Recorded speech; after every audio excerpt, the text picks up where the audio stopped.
नमस्कार मित्रांनो, आम्ही आलो होतो कोल्हापूरला। रोहित म्हणला चल आपण कुठेतरी फिरायला जाऊ। आमचा डॅमला जायचा प्लॅन ठरला। कोल्हापुरात काही डॅमची कमी नाही, कोल्हापुरात पाणी ढीग। मग कुठे जायचा असा विचार करत आम्ही पाडगावला जायचे ठरवले। कोल्हापुरातनं फक्त 90 किलोमीटरवर असणारे हे प्लेस एक नंबर आहे। इकडं माणसं फक्त वडा कोंबडा खायला येतात। तुम्ही जर नॉनव्हेज शौकीन असाल तर एकदा नक्की पाडगावला व्हिजिट करा। पाडगाव हे निसर्गरम्य आणि ऐतिहासिक असे ठिकाण आहे। तर हे ऐतिहासिक का आहे ते आपण पुढे पाहूयाच। पाडगावच्या एंट्रीलाच स्वयंभू महादेवाचं मंदिर आहे। 2 तासाची मस्त अशी बाईक राईड करत आम्ही पाडगाव मधील स्वयंभू महादेव मंदिरात पोहोचलो। इथला निसर्ग बघून तर मन अगदी प्रसन्नच झाले, मस्तच होतं।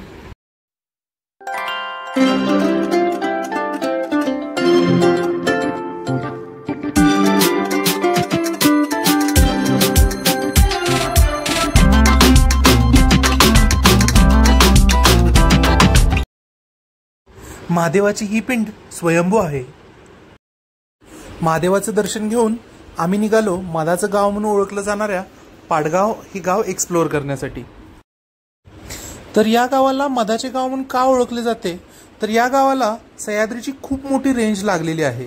तर त्यामुळे इथे पूर्ण जंगल आहे आणि इथल्या झाडांचा जो मध आहे तो खूप सुंदर आहे। तर इथे घरोघरी सेंद्रिय मधाची निर्मिती केली जाते।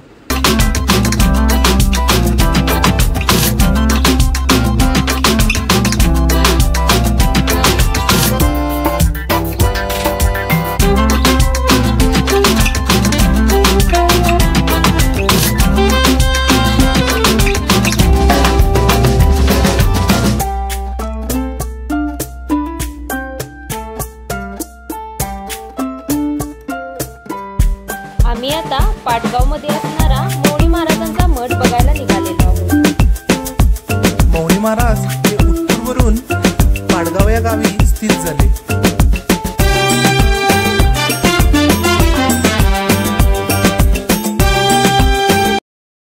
राजश्री छत्रपती शाहू महाराजांनी हा मठ बांधलेला आहे।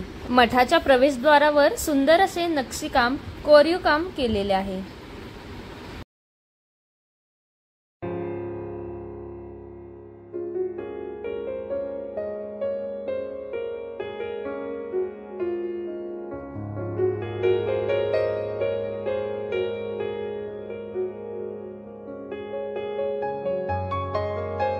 मध्ये फोटो सेशनसाठी हा पॉइंट केलेला आहे आणि या पॉइंटच्या मागेच जुनी एक विहीर आहे। या विहिरीला 12माही पाणी आहे आणि अजूनही या विहिरीतून आडाने पाणी काढले जाते।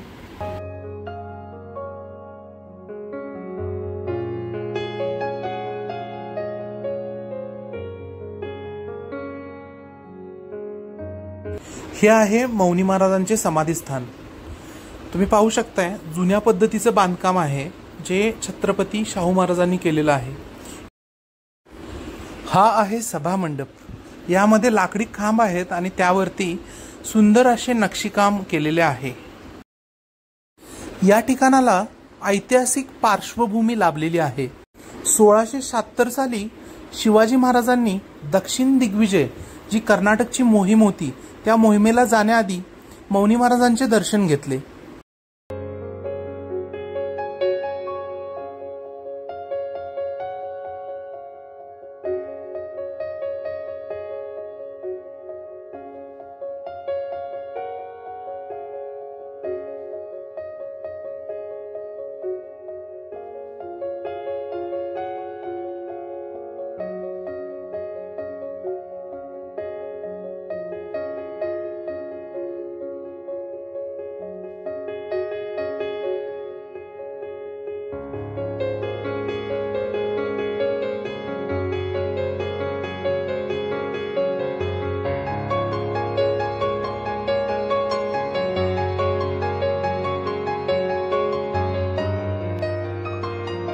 हीच ती जागा जिथे मौनी महाराजांनी जिवंत समाधी घेतली।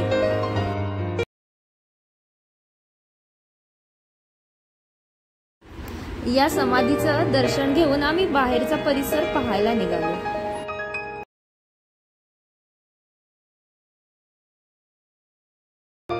बाहेर जाताच आम्हाला अजून 2 समाधी पाहायला मिळाल्या.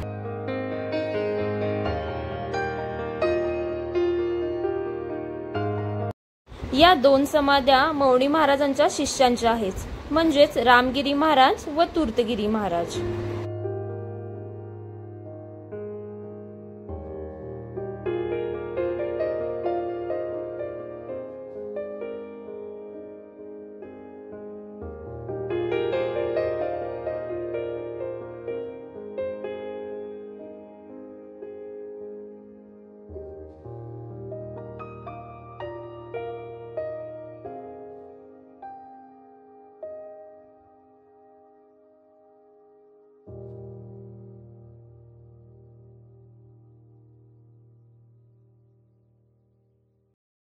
ही जागा पाहून आम्हाला काही राहवलंच नाही आणि आम्ही इथे खूप सारे फोटोज काढले.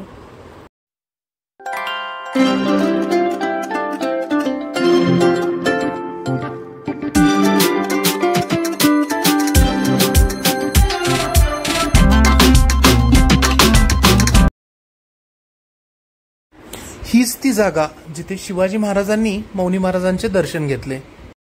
दक्षिण दिग्विजयाची मोहीम जिंकून जेव्हा शिवाजी महाराज पुन्हा मौनी महाराजांच्या दर्शनाला आले त्यावेळेस मौनी महाराजांनी जिवंत अशी समाधी घेतली होती. म्हणूनच शिवाजी महाराजांनी या देवालयाची स्थापना केली.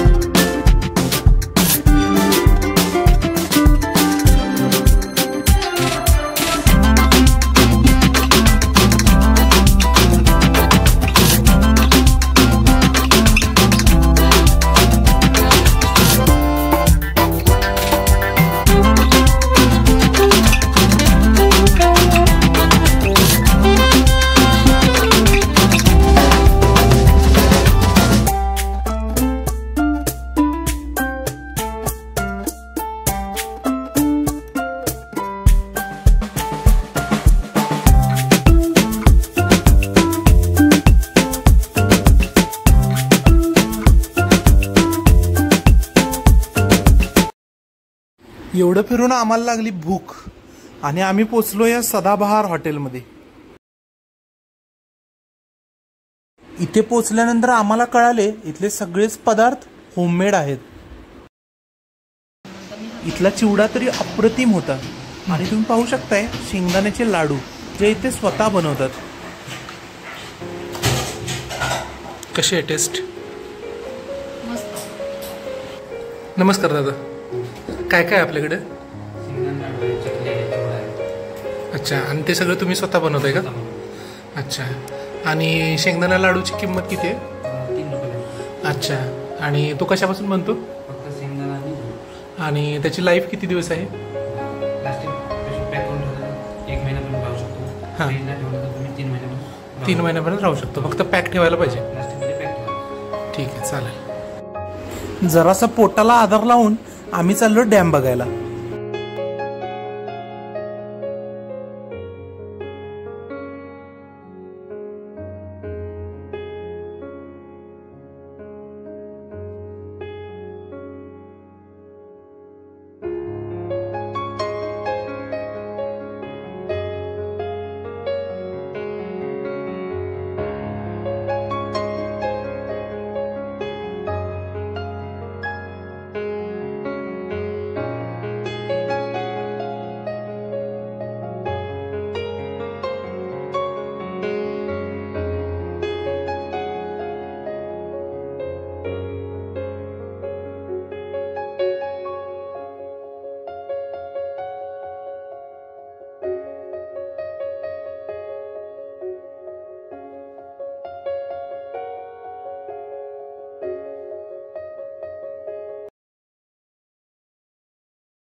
हे जे समोर दिसत आहे इथे एक अंडर वॉटर टनेल आहे जिथून पाणी टर्बाईनला पास केले जाते.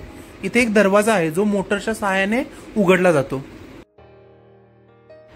पाटगाव डॅम वरील मस्त असा सनसेट पाहून आम्ही निघालो घरच्या वाटेला. तर मित्रांनो, तुम्हाला आमचा हा व्लॉग कसा वाटला जरूर कमेंटमध्ये सांगा. भेटू आपण पुढच्या ब्लॉगमध्ये. तोपर्यंत जय जिजाऊ, जय शिवराय.